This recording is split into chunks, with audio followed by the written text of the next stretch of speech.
सम्पूर्ण साथीलाई लासो नमस्कार फ्याफुल्ला अनि जोजोलाप्पा भन्न चाहे अनि टासी देलेक पनि है।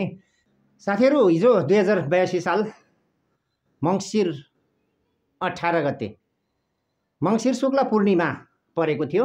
हरेक वर्ष मङ्सिर शुक्ल पूर्णिमालाई नेवार जातिले योमारी पुन्नीका रूपमा मनाउने गर्दछन् र योमारी पूर्णिमाका पावन अवसरमा सम्पूर्ण नेवार साथीहरू लगायत नेपालभित्र र नेपाल बाहिर बसिरहनुभएका सम्पूर्ण नेपाली जातिलाई म एकमुष्ट योमारी पुण्य भिन्दुना भन्न चाहन्छु है। योमारी पुन्नीका अवसरमा नेवार जातिले एउटा खाद्य पदार्थ परिकार बनाउने गर्दछन्। योमारी पुन्नीको विशेष पहिचान भनेकै यही खाद्य पदार्थ हो भन्न सकिन्छ। विशेष गरी चामलको पिठो मुछेर त्यसलाई सोली जस्तो आकृति दिएर त्यस आकृतिभित्र विशेष गरी तिल र चाकु हालेर है मिष्टान्न खाद्य पदार्थको रूपमा नेवार जातिले तयार पार्ने गर्दछन् र यसरी तयार पारेको योमरीलाई बफाएर अर्थात् उसिनेर भनौँ न है, बफाएर पकाउने गरिन्छ।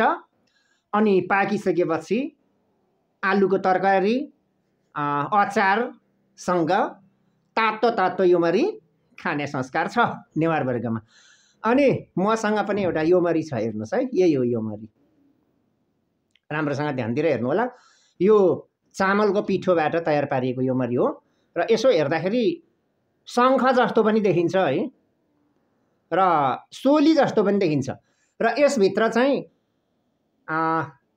चाकु र तिल जस्ता खाद्य पदार्थहरू छन्। म तपाईँलाई फोरेर देखाइदिन्छु है। ये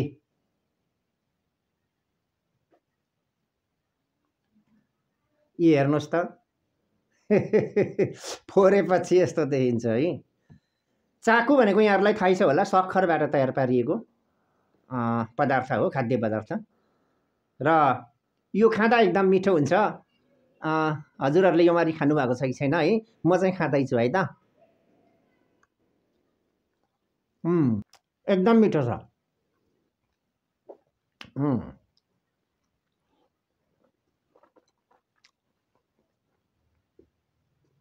बहुसांस्कृतिक, बहुभाषिक, बहुधार्मिक देशमा एकले अर्काको संस्कृतिलाई सम्मान गर्नुपर्छ।